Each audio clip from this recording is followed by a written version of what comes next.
তোমার প্রতি চাহিয়া আমাদের বিশ্বাসের সীমানা, সেই সঙ্গে মহর্ষি ভবনের দিকে তাকিয়ে আমরা শ্রদ্ধা ও বিস্ময়ে অভিভূত। বাংলা তথা ভারতের নবজাগরণের পীঠস্থান জোড়াসাঁকোরে ঠাকুরবাড়ি। অনুমান 1784-তে প্রদীপ জ্বলেছিল ঠাকুর পরিবারের এই ভদ্রাসনে।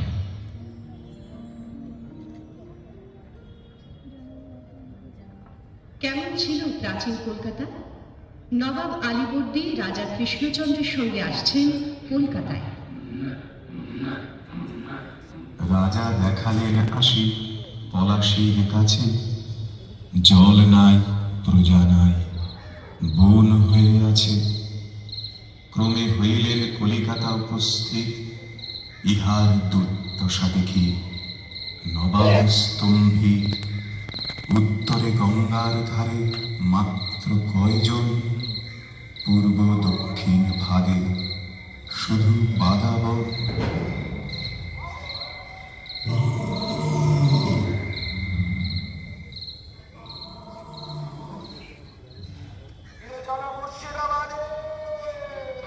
আলীবর্দী ফিরে গিয়েছিলেন, কিন্তু ইংরেজ কোম্পানি বেছে নিয়েছিল এই কলকাতাকে, আদ্যিকালের কলকাতা, যেখানে ডাঙায় বাঘ, জলে কুমির আর জঙ্গলে ডাকাত।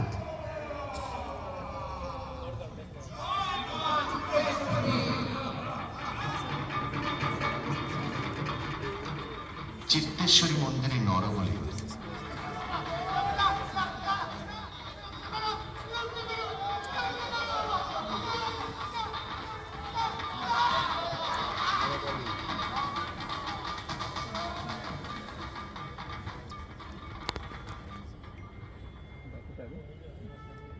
কলকাতার প্রাচীন পথ এই চিতপুর। ইংরেজরা বলতো রোড টু কালীঘাট। 1757 পলাশী যুদ্ধ জয় করে প্রায় ফিরলেন কলকাতায়।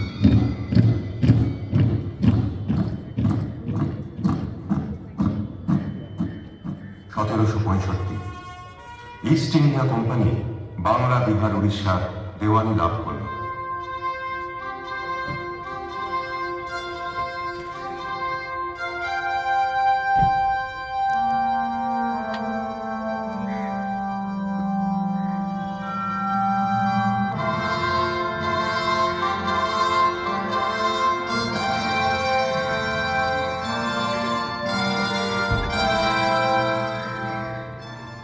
কলকাতা হয়ে উঠল পূর্ব ভারতের আমদানি রপ্তানির জমজমাট কেন্দ্র।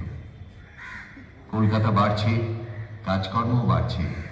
দেওয়ান, মুৎসদ্দি, বেনিয়ান, তারা প্রাচীন ছড়ায় বলছে, পিরালি গায়ে তাতে আর সোনার বেনে করলে আবাদ তারা দেশ বয়ে ধানে। পঞ্চানন কুশারী সেই পিরালি ব্রাহ্মণ। অন্তজ মানুষদের কাছাকাছি ছিল এই পিরালি ব্রাহ্মণরা। লোকে ডাকত ঠাকুর। 1784 সালে নীলমণি ঠাকুর নিজস্ব উপার্জন লব্ধ নগদ 1 লক্ষ টাকা ও লক্ষ্মী জনার্দন শিলা নিয়ে প্রথমে পাথুরিয়াঘাটা, পরে জোড়াসাঁকোয় আটচালা বাঁধলেন।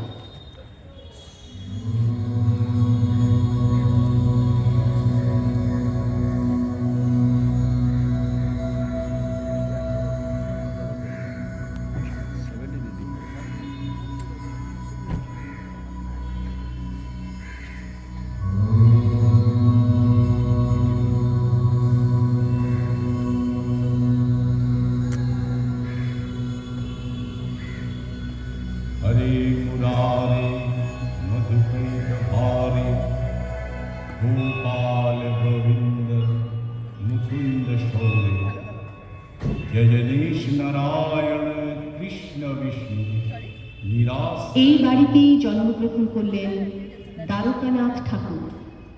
কলকাতা তখন সরগরম বাইক হ্যামটা হাফ আঁকড়ায় আর কবি গানের আসন। আমি চৌগনে হাতে যাব সঙ্গেতে আমি চৌগনে হাতে যাব সঙ্গেতে কাছি ধাক্কা পেলে কাছি ধাক্কা পেলে আধি চাদর চমকদার চৌগনে হাতে যাব সঙ্গেতে আমি চৌগনে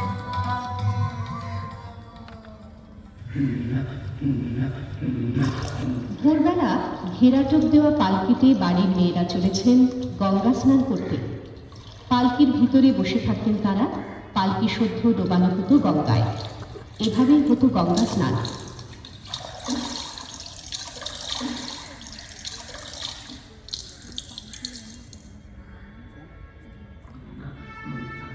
নতুন ও পুরাতন সংঘাত ও সমন্বয়ের ভিতর দিয়ে কলকাতার সংস্কৃতির বুনিয়াদ গড়ে উঠছে। দেওয়ান রামমোহন রায় আসছেন দ্বারকানাথের সঙ্গে দেখা করতে। আপনি কি চাকরি ছেড়ে রংপুর থেকে চলেই এলেন? হ্যাঁ দ্বারকানাথ, চাকরি ছেড়েই চলে এলাম। কোম্পানির চাকরির চেয়ে আর জরুরি কাজের তাগিদ অনুভব করছি অন্তরে। আমার আশা আমরা দেশের জন্য কিছু কাজ করে যেতে পারবো। তুমি কি কোম্পানির চাকরি করছো? হ্যাঁ, এবং নিজেও কিছু কিছু ব্যবসা করছি। তুমি তো ইংরেজি শিখেছো? হ্যাঁ, সে বোর্ডিং স্কুলে। আমার ইচ্ছা ভালো করে ইংরেজি শিখে ইংরেজদের মতন স্বাধীন ব্যবসা করব। দেখো, আমাদের কিন্তু শিক্ষা ও সংস্কার এই দুটো কাজ একসঙ্গে চালাতে হবে। রামমোহন ও দ্বারকানাথের এই ধাবমান জুড়ি গাড়ির গতির সঙ্গে নবজাগরণের রথ চলেছিল এই পূর্ব দেশে। 1817 হিন্দু কলেজ প্রতিষ্ঠা। বাবু দ্বারকানাথ ঠাকুর হিন্দু কলেজ প্রতিষ্ঠাকল্পে 10,000 টাকা দান করলেন।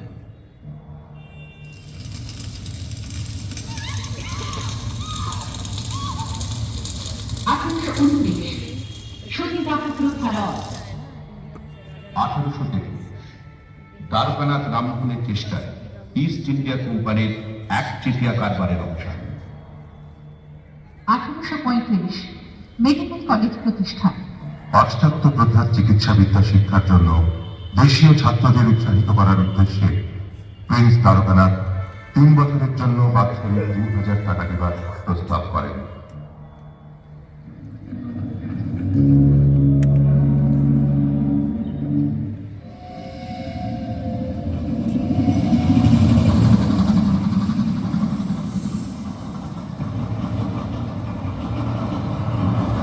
প্রিন্স দ্বিতীয়বার বিলাত যাত্রা করছেন। সঙ্গে 4 জন মেডিকেল ছাত্র তারই খরচায় উচ্চশিক্ষার্থে চলেছে। আর তিনি ফিরবেন।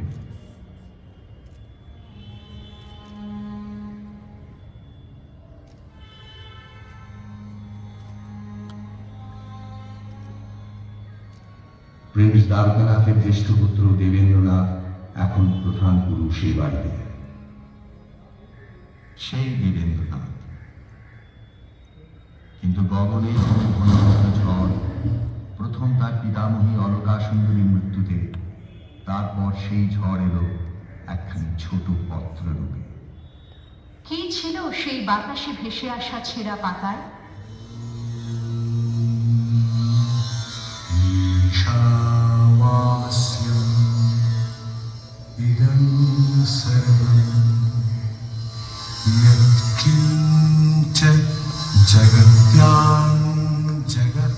এই বিশ্বের সবকিছুই পরমেশ্বরের দ্বারা আবৃত। ত্যাগের দ্বারা আত্মার পালন করো, কাহারও ধনের লোভ করিও না। এক নতুন আলোতে উদ্ভাসিত হলো দেবেন্দ্রনাথের জীবন। দেবেন্দ্র রবীন্দ্রনাথের নেতৃত্বে প্রতিষ্ঠিত হল তত্ত্ববোধিনী সভা, বাংলার সামাজিক ইতিহাসে উল্লেখযোগ্য পদক্ষেপ। তখন আলেকজান্ডার ডাফ প্রমুখ মিশনারিদের খ্রিস্ট ধর্ম প্রচারের সময়, হিন্দু সন্তানদের বিদ্রোহের সময়।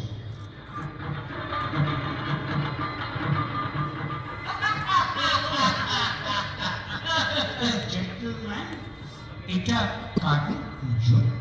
ধর্মসভা কালী পুজো। ইউ মিন গুরু সভা?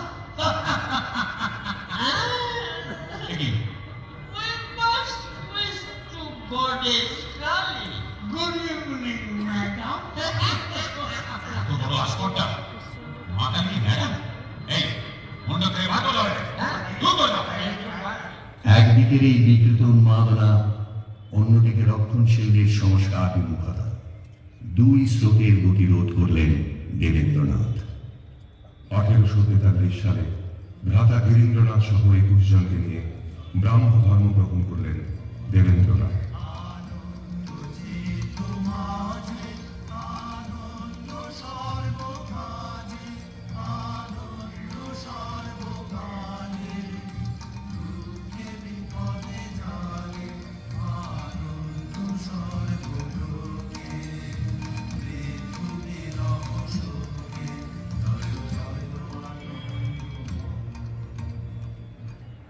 রাজনারায়ণ বসুর প্রেরণায় নবগোপাল মিত্রের উদ্যমে এবং ঠাকুরবাড়ির প্রত্যক্ষ পৃষ্ঠপোষকতায় শুরু হলো হিন্দু মেলা।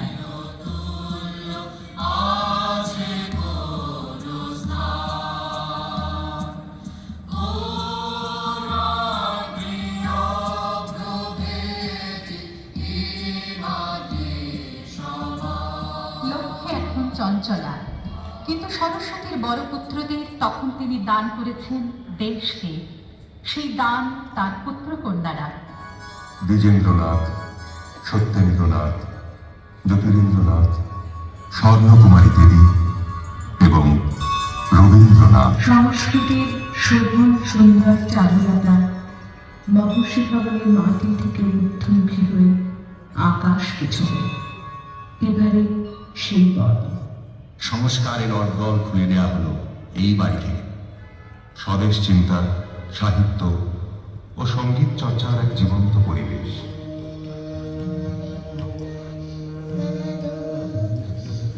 যদুভট্টের কাছে গান শিখছেন বালক রবীন্দ্রনাথ।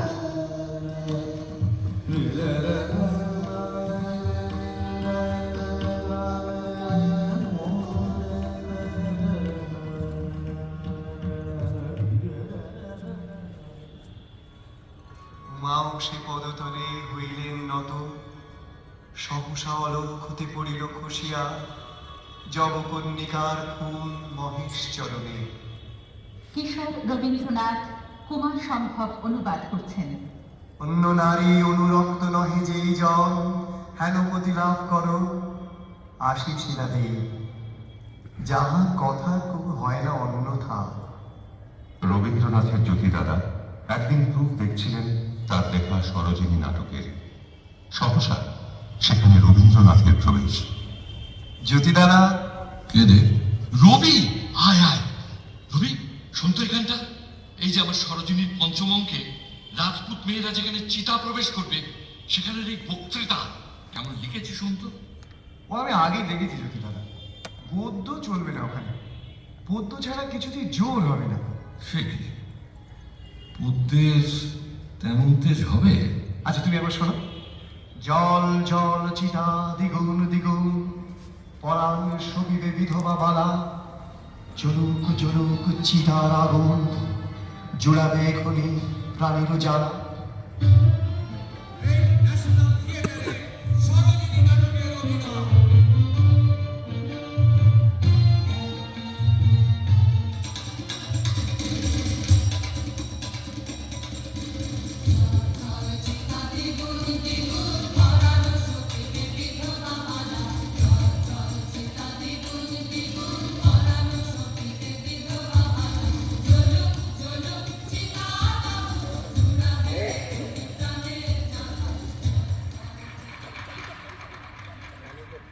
জ্ঞানাঙ্কুর আর্য দর্শন তত্ত্ববোধিনী বঙ্গদর্শনের পর রবীন্দ্রনাথের আত্মপ্রকাশের স্থায়ী আশ্রয় হল ভারতী পত্রিকা।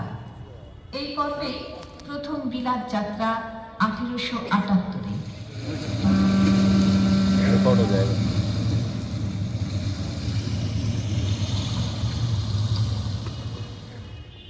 ফিরে এসে এই ঠাকুর বাড়ির ছাদে বাল্মীকি প্রতিভা রবীন্দ্রনাথ। থাম থাম কি করিবি বোঝে পাখিটির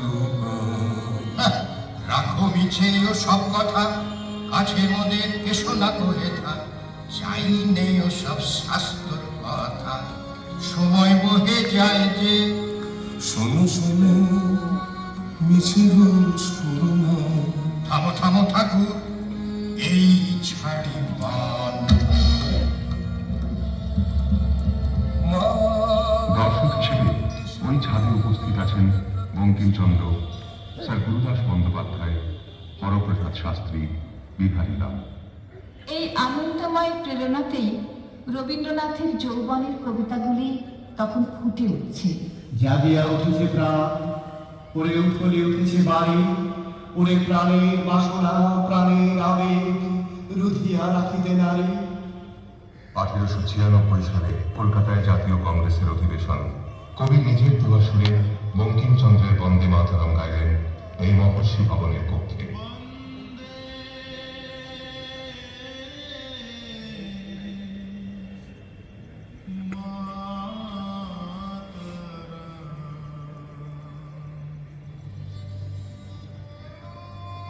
শতাব্দীর ক্রান্তিকাল, বঙ্গভঙ্গের বিপুল উন্মাদনায় স্বদেশীর আহ্বান।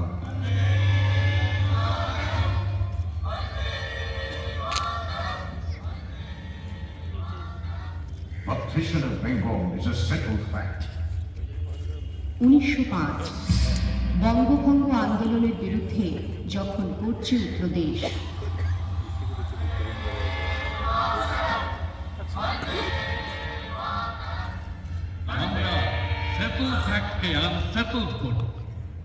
সেদিন এই বাড়ি থেকেই রবীন্দ্রনাথের নেতৃত্বে রাখি বন্ধন উৎসবের শোভাযাত্রা।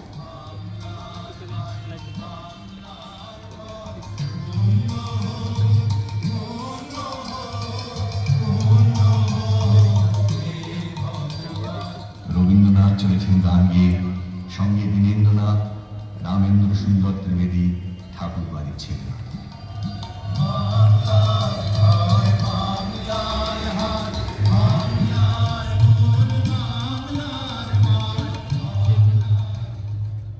ঊনবিংশ শতাব্দী ও বিংশ শতাব্দীর সূচনায় নানা বিচিত্র ঘটনা ঘটেছে রবীন্দ্র জীবনে। একদিকে পর পর ব্যক্তিগত শোকের আঘাত, আবার আর একদিকে নিজের সৃষ্টির বাঁধ ভাঙা স্রোত। 1902 শেষ নিঃশ্বাস ত্যাগ করলেন কবি পত্নী মৃণালিনী দেবী।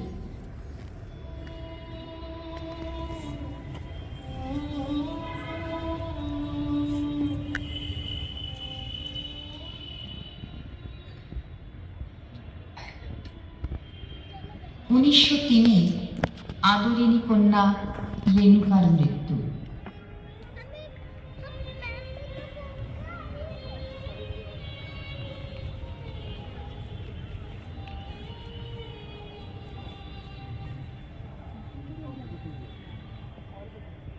উনিশশো 5 মহর্ষি ভবনের প্রাণ পুরুষ দেবেন্দ্রনাথের প্রয়াণ।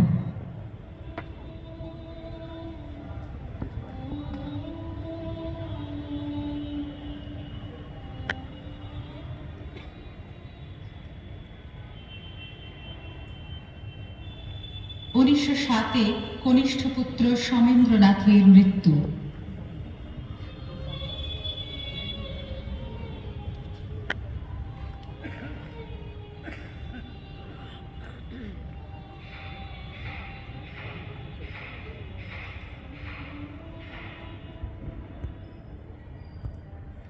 রবীন্দ্রনাথ এখন শান্তিনিকেতন বিদ্যালয়কে বিশ্বভারতীতে রূপান্তরের সাধনায় নিমগ্ন।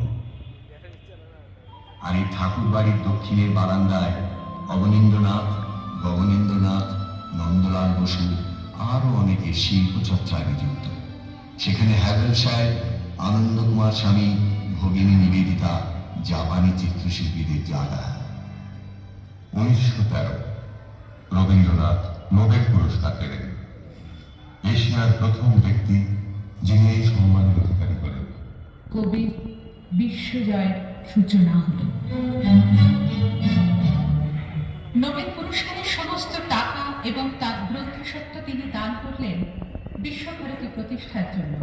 1915 সম্মাননা রাজার কাছ থেকে ব্রিটিশ সরকার নাইট উপাধিতে ভূষিত করলেন।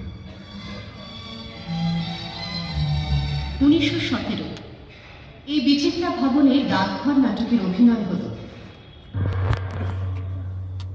এইবার তোমরা সকলে স্থির হও।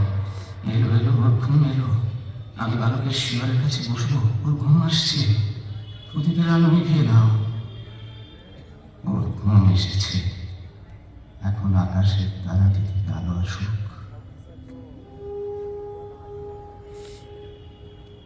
অমল, অমল, ও ঘুমিয়ে পড়েছে। আমি যে ওর জন্য ফুল এনেছি, ওর হাতে কি দিতে পারবো না? আচ্ছা দাও তোমার ফুল। অভিনয় শেষে সকলে একে একে উঠে আসছেন।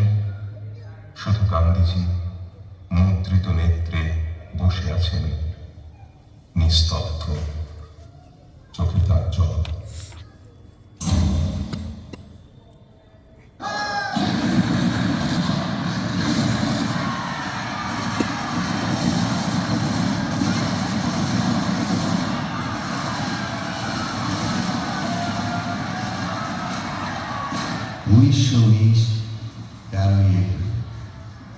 জালিয়ানওয়ালাবাগ স্বাধীনতার আকাঙ্ক্ষাকে স্তব্ধ করে দেবার দানবীয় আয়োজন।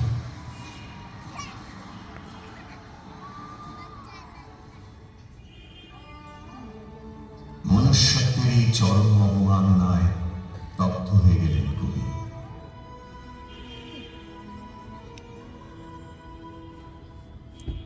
প্রতিবাদের উপায় খুঁজতে গিয়ে তিনি প্রথমে তীব্র ঘৃণায় বর্জন করলেন ইংরেজির দেওয়া সার্ভকে।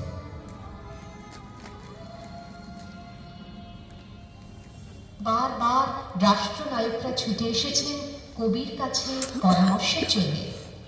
এসেছেন সুভাষচন্দ্র, জওহরলাল, মোহনদাস করমচাঁদ গান্ধী, যিনি গুরুদেব বলে ডাকলেন রবীন্দ্রনাথকে।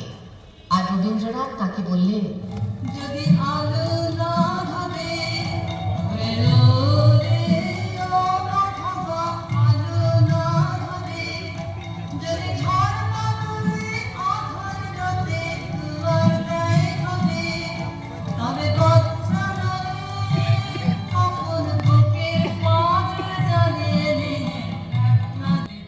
লোকমান্য তিলক তাকে প্রেরণা দেন ভারতের দূত হয়ে বিদেশে যেতে। ভারতের কথা শোনালেন পৃথিবীকে, আর পৃথিবীর মানুষের নানা কীর্তি ও ধ্বংস দুই দেখলেন।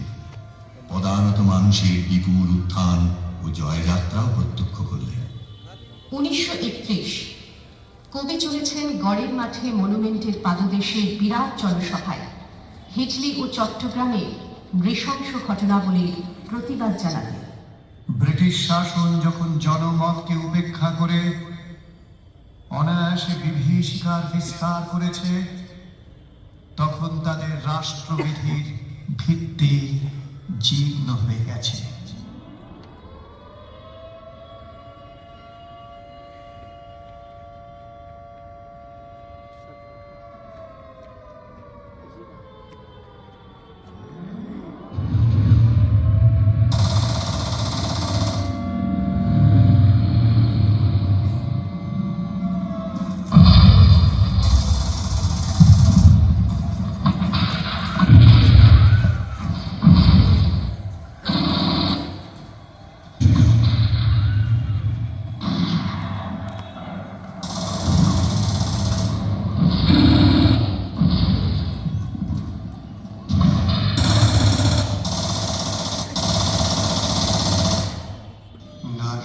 চারিদিকে ফেলিতেছে বিষাক্ত নিঃশ্বাস, শান্তির ললিত বাণী শোনায় কি ব্যর্থ পরিহাস।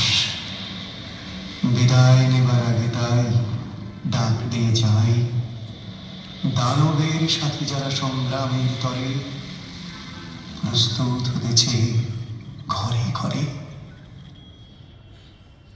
শেষ জন্মদিনে উচ্চারণ করলেন মানুষের প্রতি বিশ্বাসের কথা। মানুষের প্রতি বিশ্বাস হারানো পাপ, সে বিশ্বাস শেষ পর্যন্ত রক্ষা করব, এই কথা আজ বলে যাব। প্রবল প্রতাপশালীর ক্ষমতা, মতমত্ততা, আত্মম্ভরিতা যে নিরাপদ নয়, তারই প্রমাণ হবার দিন আজ সম্মুখে উপস্থিত হয়েছে। 1941 7ই আগস্ট 22শে শ্রাবণ 1348। শেষ নিঃশ্বাস ত্যাগ করলেন কবি, যিনি ছিলেন এই মহর্ষি ভবনের মহাদীপ্তিমান সূর্য। একটি মহাজীবন আমাদের দিয়ে গেল এক দীপ্তমান উত্তরাধিকার। সমকালের মহানবী যাত্রা স্থান পেল চিরকালের মানব ইতিহাসে।